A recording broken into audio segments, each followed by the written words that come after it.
Grande chaîne pour dire chérie, regarde comme je suis jolie, etc. Non, pas détruire ça. Non, non, non, non. Diamant, tout ça. Laissez tout ça en bataille. Vous savez ce que je vous propose? Regardez, 3 phalanges de doigts. 1, 2, 3. C'est quoi ça? Donc, ne faites plus des grands trous pour chercher vos richesses. Faire des petits trous. Et ce qu'a trouvé la bonne Giralda, c'est la Sabelle. C'est ici, le dit comme le magma va toujours exister, parce que c'est le centre de la Terre. Et c'est ce qui permet à la Terre d'être ce qu'elle est, et avec son originalité. Et donc, c'est le centre de la Terre, elle est chaude. Et comme la mer, c'est beaucoup d'eau, et donc il va toujours pleuvoir. Et dès que ça pleut, ça descend, et dès que ça touche le magma, ça s'évapore. Ce qui s'évapore, c'est H2O, 2 hydrogènes et 1 oxygène. Il n'y a pas de carbone. Il n'y a pas de carbone, ça ne va pas chauffer, Ça refroidit plutôt la planète. Donc, quand vous faites passer cette vapeur d'eau en fait sur des turbines, ça fait tourner les turbines et ça vous produit de l'électricité. Je peux brancher mon portable, je peux faire des diaporamas, je peux éclairer la salle. Vous connaissez le déchet? Le déchet, c'est de l'eau sous forme liquide. De l'eau comme déchet. Radioactif, vous avez vu? Les cyclones, tout ça avec les hommes. Nous, notre déchet, c'est de l'eau. Et ce monsieur hyper intelligent, qu'est-ce qu'il a fait? Il a pris le déchet, il a fait ça passer dans un électrolyseur et il a séparé l'hydrogène de l'oxygène, d'accord? Et il a stocké ça. Et il est tellement intelligent, il a mis ça dans des voitures. Et il a fait l'oxygène, à nouveau rencontrer l'oxygène pour encore pisser de l'eau. C'est-à-dire que quand vous allez vous déplacer sur les routes, vos voitures vont pisser de l'eau sur les routes. Et comme il est très intelligent, on va faire du goudron perméable. Et comme le goudron est perméable, donc toute l'eau de nos voitures, on va l'envoyer dans des caniveaux. Avec des surpresseurs, on va arroser nos champs de tomates, nos champs de maïs. C'est pas beau ça. C'est pour ça que je félicite vraiment ces grands génies-là, parce qu'ils ont trouvé la plus belle énergie de la planète, où le déchet, c'est de l'eau, en produisant de l'hydrogène. C'est magnifique, et c'est chez moi. C'est le seul département français où on a de la géothermie. Bravo à cette personne. Donc, c'est ça qu'il faut apprendre à vos enfants. Le jour où on va développer, et j'ai entendu le directeur d'Ormac, bon, j'étais tellement content, mais il a dit, nous sommes seulement à 20% d'exploitation de l'usine de bouillante. Ça veut dire 80% derrière. Ça veut dire qu'on peut arriver en autonomie énergétique. Maintenant que vous avez votre autonomie énergétique, vous devenez le plus beau pays du monde, parce que vous pouvez, à ce moment-là, vous pouvez fabriquer tout ce que vous voulez. Vous voulez faire de l'huile de coco? Pour faire de l'huile de coco, vous avez besoin de presses. Et les presses, c'est beaucoup de kilowattheures. Pour presser pour sortir de l'huile. Et ça, il faut faire ça avec des moteurs triphasés. Vous ne pouvez pas le faire avec des moteurs monophasés. Donc, vous allez produire de l'huile de coco, de l'huile de galba, de l'huile de moringa, de l'huile d'avocat.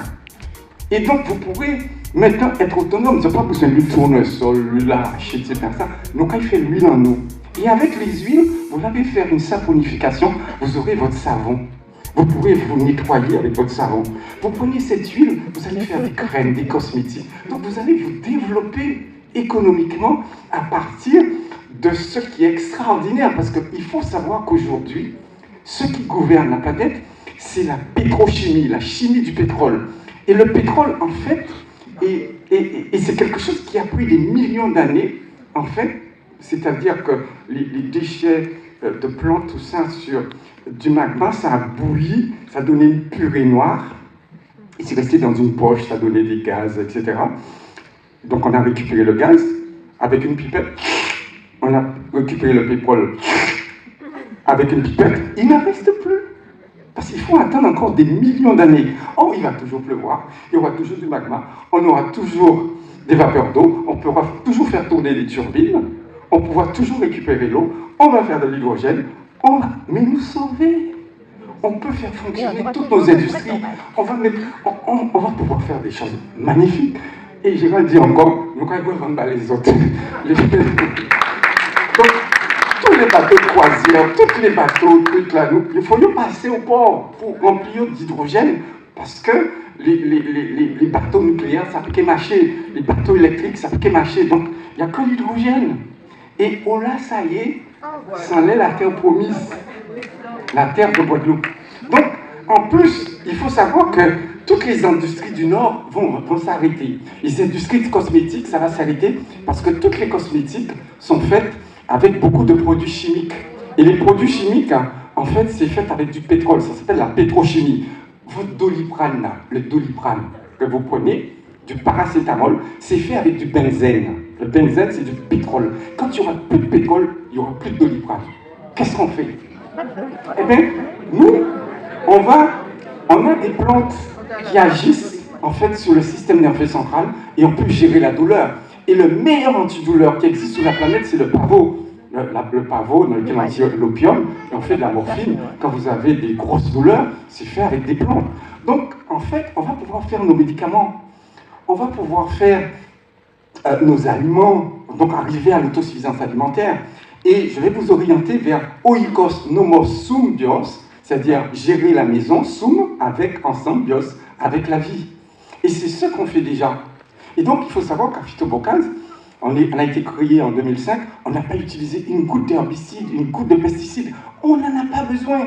On va faire ce qu'on appelle de la bio-inspiration. C'est-à-dire, on ira au sommet des Mamelles, on ira au sommet des chutes d'Icarbé, on va dire, forêt, comment tu fais pour être aussi jolie? Parce qu'il n'y a personne chez toi qui met des pesticides, qui met des insecticides. Et comment tu fais pour être dans le top 10 des forêts les mieux gérées de la planète? La forêt de Guadeloupe est dans le top 10 des forêts les mieux gérées de la planète. Donc, en fait, on a un avenir merveilleux pour nos enfants. Arrêtez de dire à nous, quand on fait un enfant, on n'a pas le droit de dire à cet enfant que tu n'as pas d'avenir. Il faut dire maintenant à nos enfants, ton avenir est devant toi. Et c'est ça. Et ça va créer de l'espoir. Et on va être le plus beau pays de la planète parce qu'il y a des hommes qui font des choses magnifiques. Et je serai à vos côtés dans les 30 ans qui me restent. Mais je serai content parce que on aura à peu près chacun 97 ans, 100 ans. Et là, avant, on dit la partie avec nous. Et on dira à nos enfants, maintenant, on peut partir. On vous laisse une planète magnifique. Merci.